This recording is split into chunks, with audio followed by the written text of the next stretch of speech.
Hello children, welcome to my channel. अगर आप पहली बार मेरे चैनल पर आए हैं तो प्लीज सब्सक्राइब करें। तो चलिए देखते हैं, आज जो है पॉलिनोमियल चैप्टर को हम लोग समझेंगे। ठीक है, तो पॉलिनोमियल होता क्या है, इसका क्या मीनिंग है वो समझेंगे। ठीक है, ये लेसन 2 है।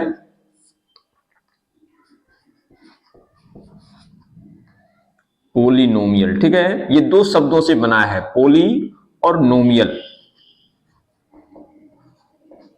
देखिए, पोली का मतलब क्या होता है, मैनी। ठीक है, पोली का क्या मतलब हो गया, मेनी। और नोमियल का क्या मतलब हो गया, टर्म्स। ठीक है, तो कहने का मतलब क्या है कि पोलिनोमियल जो है वो बहुत सारे टर्म्स का सब्ट्रैक्शन हो सकता है, एडिशन हो सकता है, मल्टीप्लीकेशन हो सकता है।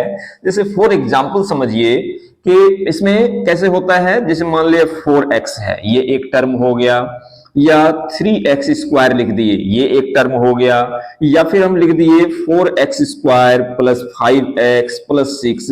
ये देखिए बहुत सारे टर्म्स का क्या हो गया, एडिशन हो गया। तो इस तरह से ये क्या हो गया, पॉलिनोमियल्स हो गया। ठीक है, अब इसमें ये जो x है ये क्या है, आपका वेरिएबल्स हो गया। ठीक है, और ये क्या हो गया, कांस्टेंट हो गया। ठीक है, यानी x y z कुछ भी रहेगा तो वो क्या हो गया, आपका वेरिएबल टर्म्स हो गया। ठीक है, और उसके साथ जो मल्टीप्लाई में है, यानी जो कॉफिशिएंट है वो क्या हो गया, आपका कांस्टेंट टर्म हो गया। ठीक है, ये सारा क्या है, कांस्टेंट टर्म है, इसके साथ एक मतलब मल्टीप्लाई है। ठीक है, तो इस प्रकार से अब जैसे दूसरा भी एक एग्जांपल ले सकते हैं, मान लिया जाए है 4x² माइनस 6x। ठीक है, तो ये क्या हो गया, आपका पॉलिनोमियल हो गया। ठीक है, अब देखते हैं, अब देखिए डिग्री ऑफ पॉलिनोमियल ये क्या होता है। डिग्री ऑफ पॉलिनोमियल का मतलब क्या हो गया, तो क्या लिखे कि the highest power of x in px, px का मतलब पॉलिनोमियल ऑफ x हो गया, is called the degree of the polynomial px। ठीक है, तो कहने का मतलब कि किसी पॉलिनोमियल में जो हाईएस्ट पावर होगा वही उसका डिग्री कहलाता है। फॉर एग्जांपल देखिए, जैसे मान लिया जाए कि ये एक पॉलिनोमियल लिखे, इसमें x का जो एक्सपोनेंट है वो कितना है, छिपा हुआ 1 है। ठीक है, तो इसका मतलब है कि ये डिग्री जो है इसका कितना हो गया, 1 हो गया। ठीक है, एक दूसरा एग्जांपल लीजिए, मान लिया लेते हैं 3x² प्लस 5x प्लस 6। इसमें देखिए हाईएस्ट जो पावर है वो आपका कितना है, ये 2 है। ठीक है, तो इसका मतलब है कि ये जो डिग्री हुआ इस पॉलिनोमियल का वो कितना हो गया, 2 हो गया। ठीक है, इस तरह से और एक एग्जांपल लीजिए, जैसे ले लिए 5y³ plus 6y² plus 7y plus 6। ठीक है, तो इसमें देखिए ये एक y का पॉलिनोमियल है और इसका जो हाईएस्ट पावर है वो आपका कितना है, 3 है। इसका मतलब है कि इसका डिग्री जो है वो कितना हो गया, इसका डिग्री कितना हो गया, आपका 3 हो गया। ठीक है, तो इस तरह से हम लोग डिग्री को फाइंड करते हैं। तो डिग्री का मतलब ये हुआ, क्या लिखे कि the highest power of x, यानी x का अगर पॉलिनोमियल रहेगा तो x का पावर देखना है, अगर y का रहेगा तो y का देखना है, z का रहेगा तो z का देखना है। ठीक है, तो the highest power of x in px is called the degree of the polynomial px। तो एग्जाम्पल के द्वारा आई होप आपने समझ गया होगा। ठीक है, तो अब देखते हैं इसका दूसरा टॉपिक। ठीक है, अब देखिए कि पॉलिनोमियल कितने प्रकार के होते हैं, तो 3 टाइप्स मैंने लिख के रखा है कि ये लीनियर पॉलिनोमियल। लीनियर पॉलिनोमियल किसको कहेंगे, तो एक पॉलिनोमियल ऑफ डिग्री 1। ठीक है, जिसका डिग्री 1 रहेगा वो कैसा पॉलिनोमियल हुआ, तो वो हो गया आपका लीनियर पॉलिनोमियल। जैसे आप समझिए इसका एग्जाम्पल है ना, जैसे मान लिया जाए हम लिए 4x प्लस 3, तो देखिए इसमें x जो है आपका टर्म है। ठीक है, और x का जो है पावर यानी कि इसका जो एक्सपोनेंट है वो कितना है, 1 है। तो ये कैसा पॉलिनोमियल हुआ, तो लीनियर पॉलिनोमियल हो गया। ठीक है, यानी इसका डिग्री कितना हो गया, 1 हो गया। A polynomial of degree 1 is called linear polynomial. अब दूसरा देखिए, दूसरा क्या है आपका, क्वाड्रेटिक पॉलिनोमियल। क्वाड्रेटिक पॉलिनोमियल किसको कहेंगे, तो एक polynomial of degree 2 is called quadratic polynomial. ठीक है, जैसे एग्जांपल देखिए 5x² प्लस 6 +2 ले लिए, तो इसमें देखिए जो डिग्री है वो कितना है आपका 2 है, ठीक है। यानी ये कैसा पॉलिनोमियल हो गया, तो क्वाड्रेटिक पॉलिनोमियल हो गया। जिसका डिग्री 2 हो वो कैसा पॉलिनोमियल है, तो क्वाड्रेटिक पॉलिनोमियल है, ठीक है। तो समझ रहे होंगे निश्चित रूप से, कोई डिफिकल्ट नहीं है। अब तीसरा देखिए, ये क्या है, क्यूबिक पॉलिनोमियल है। क्यूबिक पॉलिनोमियल किसको कहेंगे, तो पॉलिनोमियल ऑफ डिग्री 3, जिसका डिग्री जो है कितना होना चाहिए, 3 है, उसको हम क्या बोलेंगे, क्वाड्रेटिक क्यूबिक पॉलिनोमियल, ठीक है। जैसे एग्जांपल इसका भी लीजिए आप, जैसे ले लिए 5y³ plus 6y² plus 7y plus 3, ठीक है। तो ये देखिए इसका डिग्री कितना है, इसका हाईएस्ट जो पावर है इस पॉलिनोमियल का वो कितना है, 3 है। तो इसका मतलब है कि ये कैसा पॉलिनोमियल है, तो क्यूबिक पॉलिनोमियल है, ठीक है। तो आई होप आपको सारा कुछ समझ में आया होगा कि लीनियर पॉलिनोमियल किसको कहेंगे, तो ये पॉलिनोमियल ऑफ डिग्री 1, जिसका डिग्री जो है 1 रहे, उसको हम क्या बोलेंगे, लीनियर पॉलिनोमियल कहेंगे, ठीक है। दूसरा क्या है, quadratic polynomial. A polynomial of degree 2 is called quadratic polynomial, तो आपको एग्जांपल के द्वारा भी दिखा दिए। और तीसरा क्या है, क्यूबिक पॉलिनोमियल, यानी ये polynomial of degree 3 is called cubic polynomial, ठीक है। देखिए इसका डिग्री जो है 3 है, इसका मतलब ये क्या है आपका क्यूबिक पॉलिनोमियल है, ठीक है। अब देखिए क्या है, geometrical meaning of the zeros of polynomial, ठीक है। यानी जीरोज क्या होता है, तो मुख्यतः बात क्या है कि जीरो किसको कहते हैं, तो पॉलिनोमियल में जो वैल्यू रखने पर जब पूरा पॉलिनोमियल का वैल्यू जो है वो जीरो हो जाता है, यानी जीरो के इक्वल आ जाता है, उसको हम क्या बोलते हैं, उसका जीरोज बोलते हैं, जीरोज ऑफ द पॉलिनोमियल, ठीक है। जैसे एग्जांपल समझिए आप, कोई भी जैसे मान लिया जाए, आप लीजिए यहां पर px equal to 4x minus 4, ठीक है। अगर हम यहां पर x का वैल्यू 1 पुट कर दें, ठीक है, तो ये कितना हो जाएगा, 4 इंटू 1 माइनस 4, यानी 4 माइनस 4 इक्वल टू कितना हो गया, 0। यानी इस पॉलिनोमियल का जो जीरोज हुआ वो क्या हो गया आपका, 1 हो गया, ठीक है। और ये जो है अगर हम प्लस को इधर ले आए तो ये कितना हो जाएगा, x माइनस 1, यानी x माइनस 1 जो है इस पॉलिनोमियल का क्या हो गया, फैक्टर हो गया, ठीक है। तो हम क्या बताए कि जीरोज किसको कहते हैं, तो जो वैल्यू रखने से उस पॉलिनोमियल का वैल्यू अगर 0 कर दे, इक्वल 0 ला दे, उसको हम क्या बोलते हैं, उस पॉलिनोमियल का जीरोज होता है, ठीक है। और फैक्टर किसको कहेंगे, तो देखिए x का जो वैल्यू आया, कहने का मतलब कि जिस वैल्यू को रखने पर जीरोज आता है, उस वैल्यू को अगर हम इधर कर दें, ठीक है, बराबर के इधर इक्वल के, तो वो जो है उसका क्या कहलाएगा, फैक्टर कहलाएगा, ठीक है।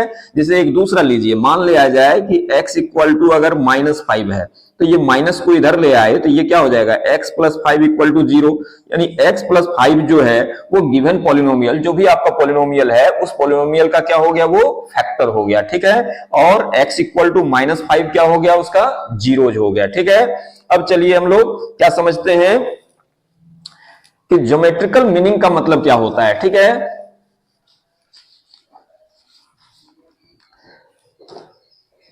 देखिए geometrical meaning of zeros of polynomial, तो क्या लिखे हैं, geometrically zeros of a polynomial are the points where its graph cuts the x axis. देखिए ज्योमेट्रिकल का मतलब हुआ कि जो आप ग्राफ के द्वारा रिप्रेजेंट करते हैं वो ज्योमेट्रिकल हो गया, ठीक है।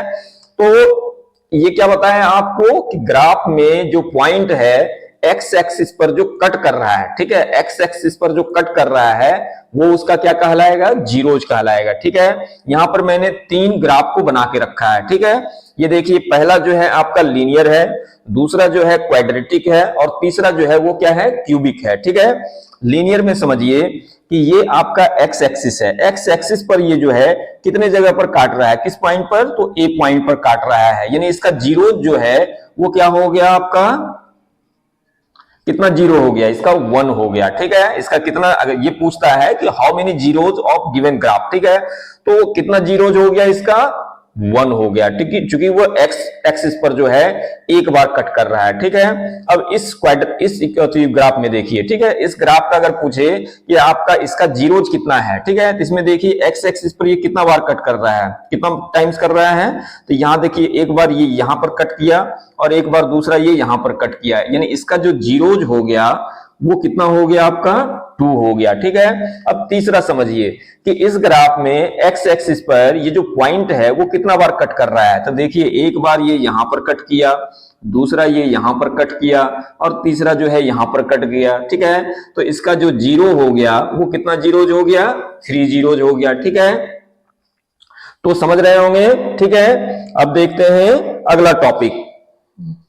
देखिए, relationship between zeros and coefficient of a polynomial. क्या रिलेशनशिप होता है जीरो और कोफिशिएंट ऑफ पॉलिनोमियल के बीच में। ठीक है, तो जीरो का मतलब तो मैंने बता दिया, कोफिशिएंट किसको कहते हैं। तो कोफिशिएंट का मतलब समझिए कि जैसे मान लिया जाए मैंने लिखा 5x प्लस 3। ठीक है, तो इसमें देखिए ये जो है ये आपका क्या है, टर्म है, और ये इसके साथ क्या है, कॉफिशिएंट है। यानी x का अगर कॉफिशिएंट पूछे तो x का कॉफिशिएंट कितना हो गया, 5 हो गया। ठीक है, और फैक्टर ये क्या बोलते हैं, जीरोज तो मैंने बताया ही। ठीक है, अब समझिए कि relationship between zeros and coefficient of a polynomial. तो क्या लिखे, quadratic polynomial. If alpha and beta are the zeros of the quadratic polynomial. कोई एक गिवन पॉलिनोमियल है, मान लिया जाए कि ये आपका पॉलिनोमियल है। ठीक है, इस पॉलिनोमियल का क्या कह रहा है कि जीरो क्या है, अल्फा और बीटा है, अल्फा एंड बीटा है। ठीक है, तो of the quadratic polynomial p x equal to a x square plus b x plus c where a is not equal to zero. अगर ए को हम जीरो कर देंगे तो ये क्या हो जाएगा, जीरो हो जाएगा, तब ये क्वाड्रेटिक रहेगा ही नहीं, तब लीनियर में चेंज हो जाएगा। इसलिए कहा कि where a is not equal to zero then we know that x minus alpha and x minus beta are the factor of p x. यानी पी एक्स का फैक्टर क्या हो जाएगा, एक्स माइनस अल्फा हो जाएगा और एक्स माइनस बीटा हो जाएगा। ठीक है, अब देखिए ये तो आपका रिलेशनशिप आपका क्या है वो देखिए बताते हैं। इसको पहले मिटा लेते हैं।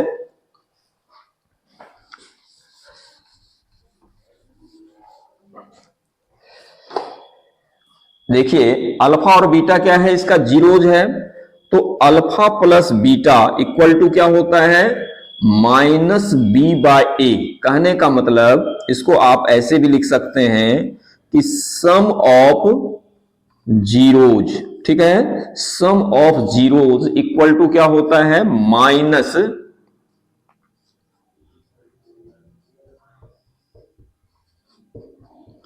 Coefficient of B. देखिए किसका कॉफिशिएंट है, एक्स का, है ना, यानी coefficient of x by, x को बढ़िया से लिख दीजिए, by coefficient of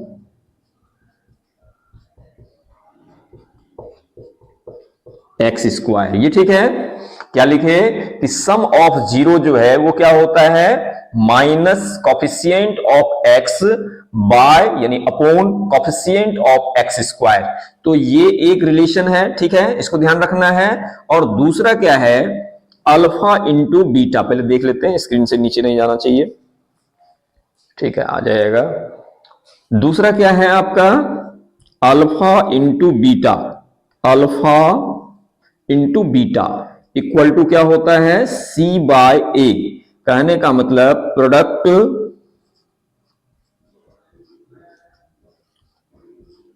product of zero equal to क्या होता है, तो कॉफिशिएंट ऑफ, देखिए सी जो है वो क्या है, कांस्टेंट टर्म है, कॉफिशिएंट ऑफ यानी कांस्टेंट, कॉफिशिएंट नहीं लिखिए, constant term, constant term by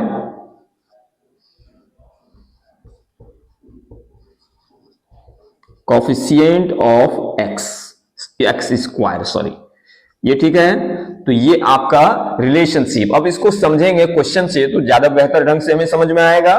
तो देखते हैं, पहले इसको थोड़ा सा मिटा लेते हैं। ठीक है, आप इसको नोट डाउन कर लीजिए और थोड़ा सा मिटा के पहले इसको आपको हम समझा देते हैं कि कैसे क्या है। ठीक है,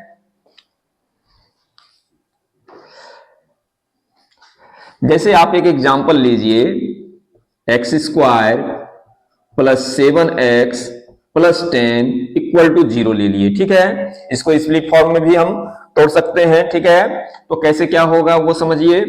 तो क्या हो जाएगा, एक्स स्क्वायर प्लस इसको हम लिख सकते हैं कितना 5x plus 2x plus 10 equal to 0। अब ये क्या हो गया आपका x, दोनों में कॉमन ले लेंगे, ठीक है। तो कॉमन अगर ले लेंगे तो ये क्या हो जाएगा x प्लस 5 और इसमें 2 कॉमन ले लेंगे तो ये हो जाएगा x प्लस 5 इक्वल टू 0, यानी x प्लस 5 और x प्लस 2 इक्वल टू 0। ये हो गया, यानी एक फैक्टर ये हो गया और एक फैक्टर आपका ये हो गया इस पॉलिनोमियल का, ठीक है। तो इस तरह से फैक्टर निकाला जाता है। अब इसका जीरो क्या हो गया, देखिए x प्लस 5 इक्वल टू अगर हम जीरो रखेंगे तो x इक्वल टू कितना हो गया -5, और इसमें अगर x प्लस 2 इक्वल टू अगर हम जीरो रखेंगे तो x इक्वल टू क्या हो जाएगा -2 हो गया। तो ये दोनों क्या हो गया, इस पॉलिनोमियल का जीरोज हो गया, ठीक है।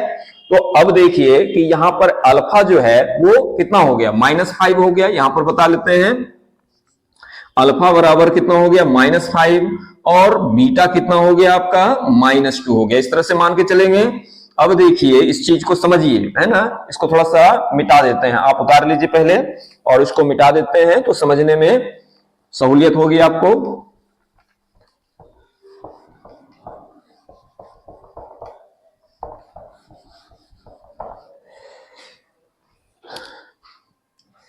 देखिए यहां पर क्या लिखा हुआ है, अल्फा प्लस बीटा, है ना, alpha plus beta equal to क्या है -b/a। तो अल्फा बराबर कितना है आपका -5 और प्लस बीटा इक्वल टू कितना है -2।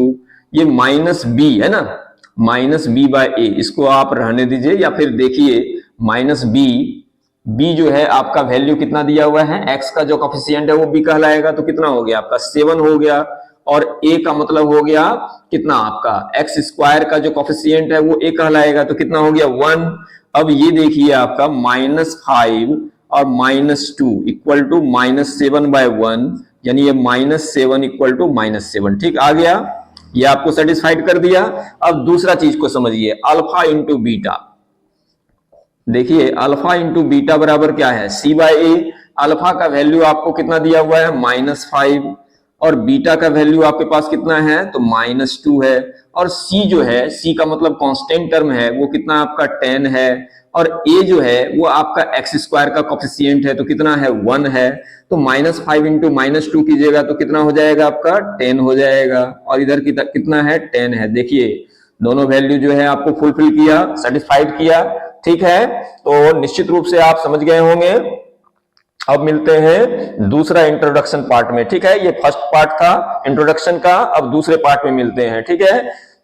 तब तक के लिए थैंक यू, जय हिंद, जय भारत।